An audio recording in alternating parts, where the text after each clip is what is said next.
Hi, my name is Rakapenda, and welcome to Mastering Mixology, version 2! Quick note for those that utilize my spreadsheet on release, it has been updated to reflect the balance changes that took place on October 2nd, and a link to it is in the description. If you find this video useful, please hit the like button and subscribe for more analysis like these, and for my 200 ml journey. Making herblore experience on an iron is a long and slow process, involving countless farm runs, assuming you have the seeds to plant, months of waiting for the residents of Miscellanea to accumulate, and or lots of PVM and bossing. The Mastering Mixology minigame is to herblore what Mahogany Homes is to construction.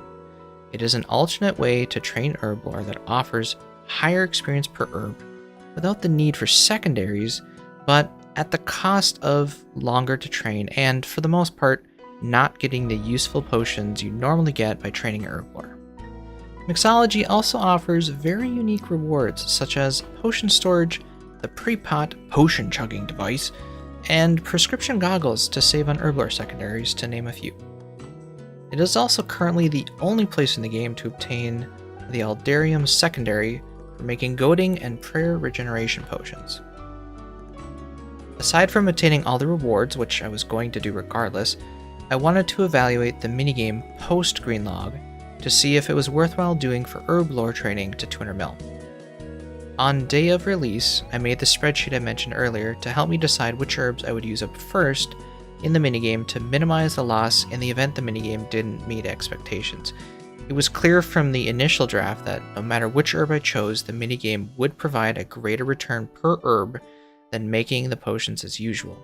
Then I identified the herbs where obtaining secondaries was a chore. Dwarfweed and Snapdragon were the obvious candidates. They would supply me the lye and aga paste I would need to greenlock. I didn't have much choice in the way of mox, as it is currently only supplied by the lowest level herbs, which I had the least of. Since mox was the limiting factor for the amount of herbs I had banked, I first wanted to see if I could stretch the mox paste out enough to cover the vast amounts of aga and lye stores. To do this, I would focus on making all of the potions consisting entirely of aga and lye, and avoid mox as much as possible. If the only potions available contained mox, I would do one potion with the least amount of mox in it, just to cycle the potions and hopefully get more non-mox potions. I also prioritized making lye heavy potions over aga, because the reward shop requires more lye points than aga. After doing this for a day, I was getting roughly 4 times more aga and 3.5 times more lye than mox. Notably, my aga points were outpacing my lye. Despite choosing lye over aga when I could, putting the dirtweed into lipstick liquor for the bonus points, aga was being generated more often. I can only conclude that there's something going on with the probability distribution behind the scenes. It is not an equal distribution of mox, aga, and lye. It appears to be weighted mox more than aga more than lye. But this is proof that yes, I can stretch out mox to cover a good portion of the aga and lye stores I have. If the 4 times and 3.5 times ratio holds true, the 140,000 mox I had would cover 560,000 aga and 490,000 lye. This is about a fifth of the aga I had and 1/3 of the lye I had banked. Interestingly enough, the weighted probability being more heavily aga than lye is actually favorable for this end, since I have double the aga that I do lye. The problem is this strategy is very slow. It's only about 50,000 herb XP per hour.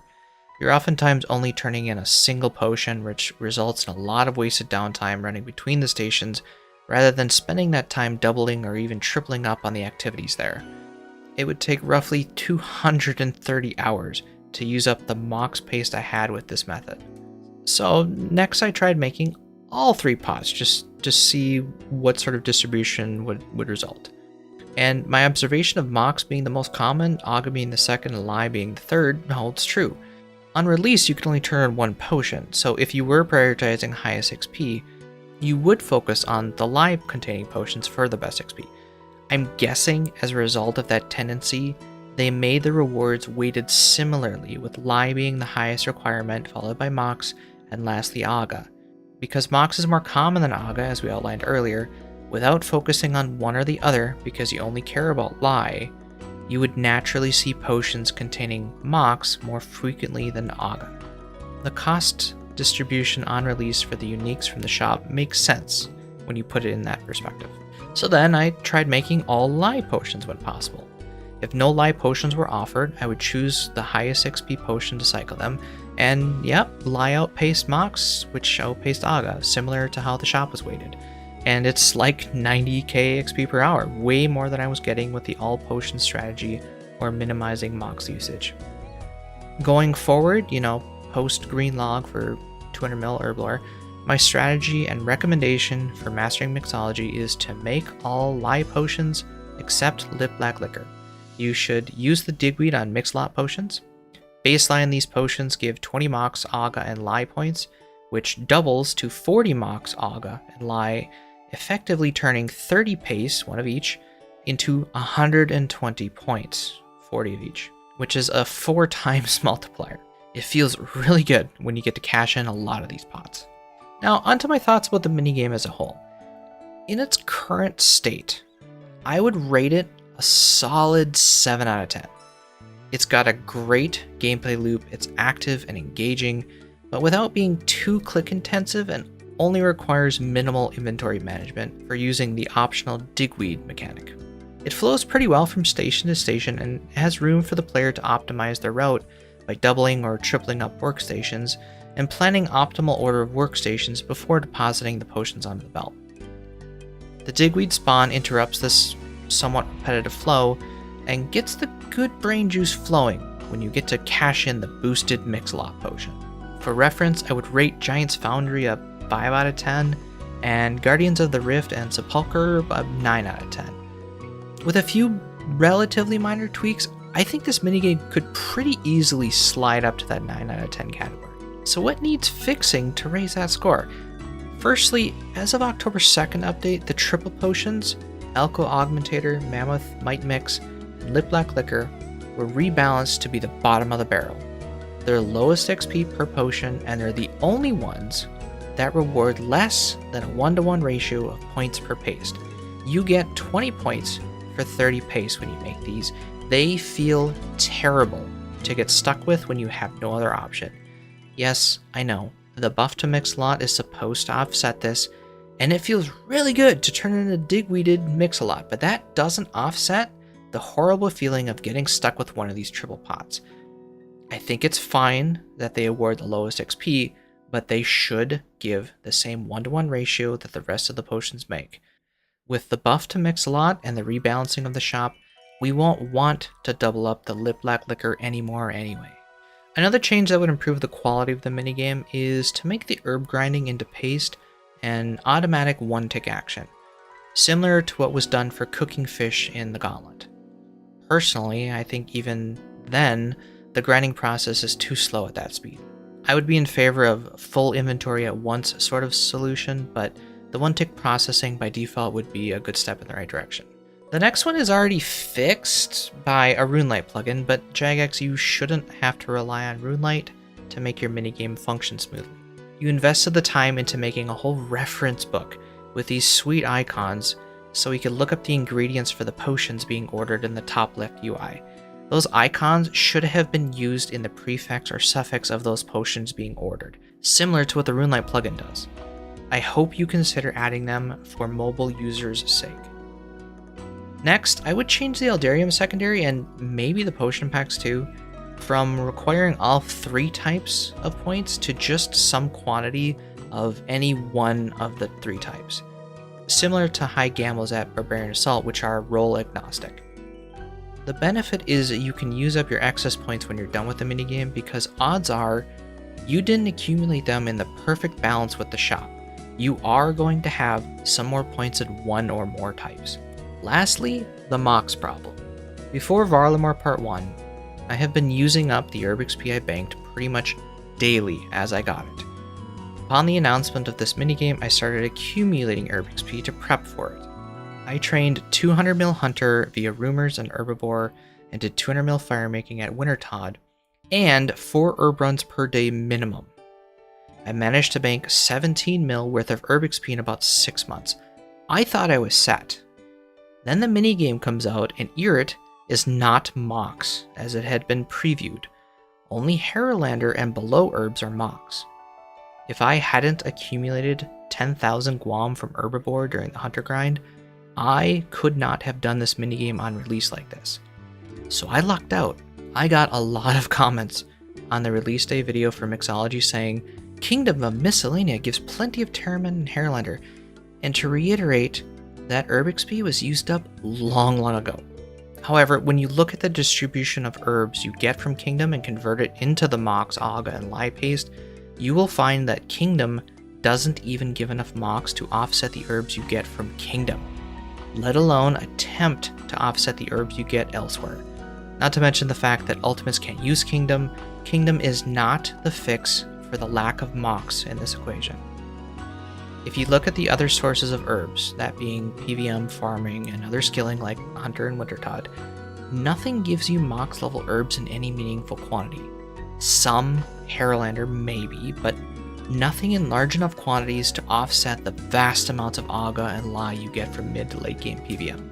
Farming wise, it's hard enough to convince people to do an herb run a day, so when they do decide to do herb runs, they're only ever planting useful herbs for PVM. That being mainly Snapdragon, Ranner, Toadflax, Torstal, the superset pots as needed. And now probably Huasca for paired reject pots.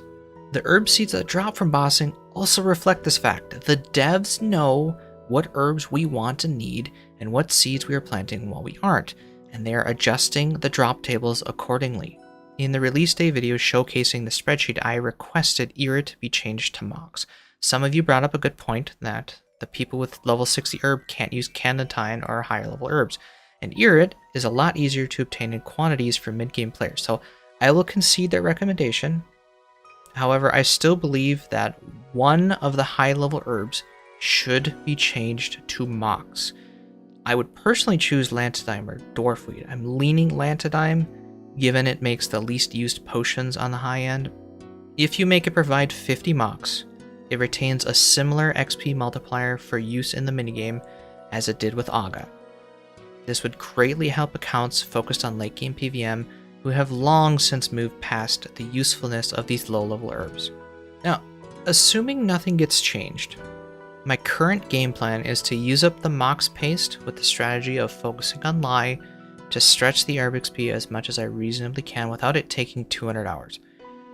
I'm going to forego spending the points until I'm sure the price of Eldarium isn't going to get significantly cheaper in some way. And then going forward, whatever Mox level herbs I accumulate from Slayer and Kingdom will be set aside with a proportionate amount of Aga and Lai herbs, namely Snapdragon and Dwarfweed, to balance it, and every few months or so, send a session of Mixology to use it up. Very similar to what I do for smithing and construction banked XP. The remaining 14 mil herb XP I have banked now will be used up in traditional herblore training, like it would have been if this minigame didn't exist. It's a shame I couldn't feed it all through this minigame and get that 2 to 3 times XP multiplier without the need of secondaries, but I simply don't have enough Mox in its current form. One other side note, if you're wondering like me what the heck this icon is, like I understand this is the cauldron and yeah, this is the shape of the crystallizing machine here, but this third one baffled me. It's just a V. I couldn't figure it out. This icon is on the other side of the mixer. Orienting your camera this way also makes the levers easier to interact with. I would recommend object marker with color to help distinguish them. So I do the minigame with this orientation, which seems to be the intended way, except the digweed callouts are cardinal directions and are backwards if you do it this way. The room should have probably gone the other direction from the lobby, but it's probably too late to move it, so it is what it is. I accept it. Thank you so much for watching this video. If you'd like an hour-long session demonstrating the minigame with the recent changes, I have a video linked in the description if you're interested. For me, it's time to get slaying and start to catch up on that backlog of content we missed doing hunter and fire making. I can't wait to start PVM again.